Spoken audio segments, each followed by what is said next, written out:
Quand l'acné s'installe durablement, quand on a l'impression d'avoir tout essayé, c'est vrai que ça peut quand même peser lourd sur l'estime de soi. C'est vraiment, c'est pas si anodin que ça. Ce matin, notre reporter bien-être, qui était entre Singapour et le Poitou-Charentes, il y a encore quelques heures, j'ai nommé bien sûr Arnaud Loquet, est allé recueillir le témoignage d'une femme qui s'est battue pendant de longues années contre son acné et son reflet dans le miroir.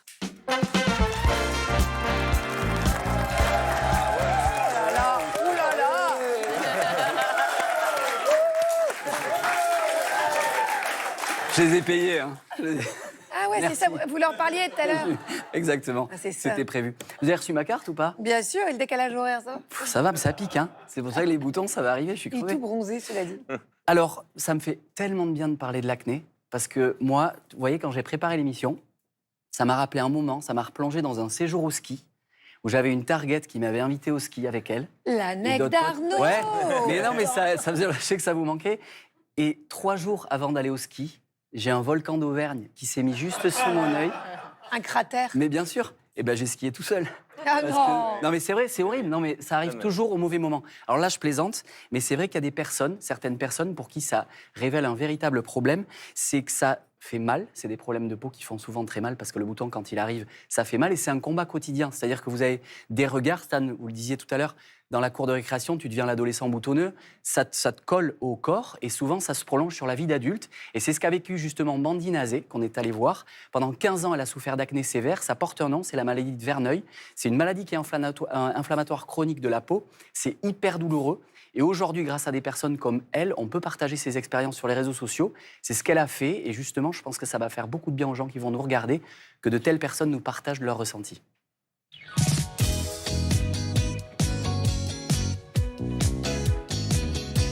Si aujourd'hui Mandy assume son face-à-face avec son miroir, ça n'a pas toujours été le cas.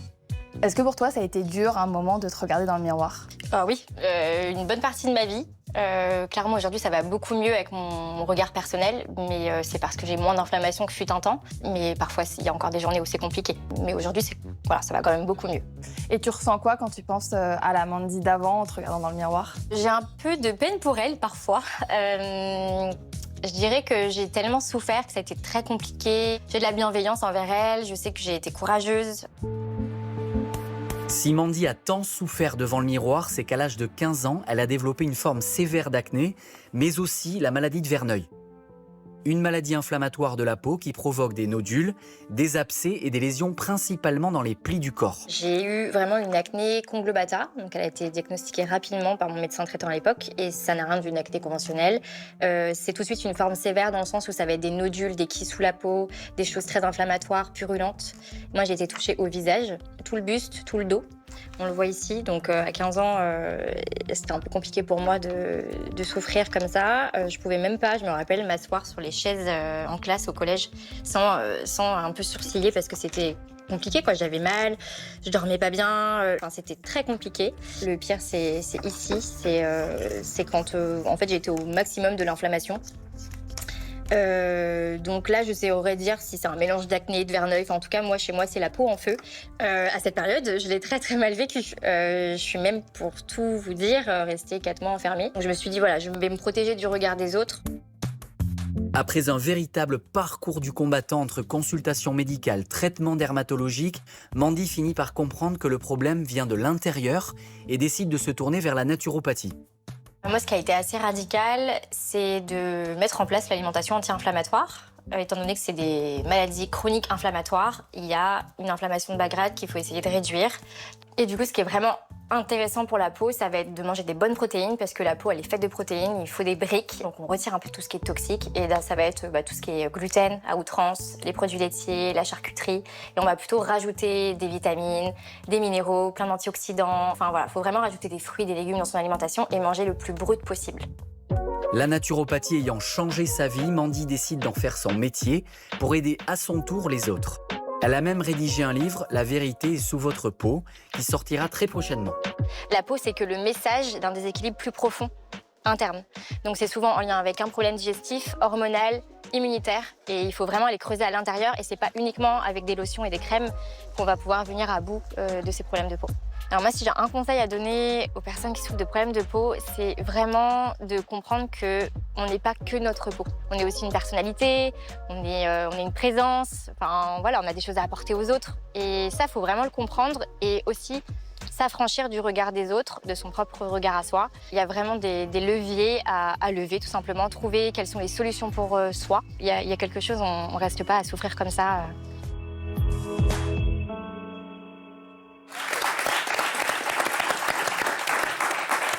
C'est quand même génial que des gens viennent témoigner. On a de la chance dans l'émission que les gens se livrent parce qu'elle fait beaucoup de bien. Et surtout, Ils ont confiance en vous, Arnaud. je ne sais pas, mais en tout cas, ils sont là et ça nous fait du bien. Et je pense que les gens qui nous regardent, si vous posez la question, en tout cas pour elle, ce qui a changé les choses, c'est le changement de son mode de vie. Ça a été assez radical. La naturopathie, alimentation anti-inflammatoire, meilleure gestion du stress et du coup du sommeil. Et franchement, après, la peau s'acclimate à tout ça. Elle prend soin de son corps et de sa peau autrement. Et Abigail, depuis tout à l'heure, on parle de santé visible. C'est-à-dire que les boutons, on les voit tout de suite. Mais pour beaucoup de femmes, c'est psychologiquement aussi à l'intérieur que ça se passe. Ah oui, parce que les maladies de peau, en dehors de l'inconfort physique qu'elles vont générer, parce qu'on dit ça peut même provoquer des troubles du sommeil, des démangeaisons, des douleurs, de l'inflammation, etc. Donc de la fatigue chronique, du stress. On sait que c'est un retentissement aussi dans plein de domaines de la vie. La peau, c'est aussi un organe de relation. Le visage, c'est la première chose qu'on regarde. Et donc on le sait que ça va avoir un impact sur la vie professionnelle, peut-être sur la vie sociale, sur la vie affective, etc. C'est vraiment quelque chose qui va, disons, avoir un impact sur tous les domaines de la vie. Et donc ça peut être très difficile à vivre, effectivement. Merci beaucoup Arnaud Loquet. Je sais qu'on doit vous libérer car vous partez à Melun, en Oui. quad.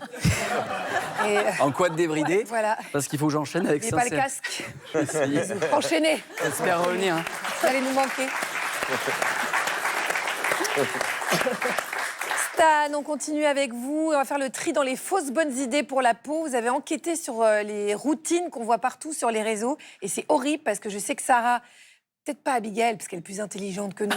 Mais nous, on est très influencés avec Sarah par toutes ces routines. Oh oui. C'est horrible. Faut se méfier.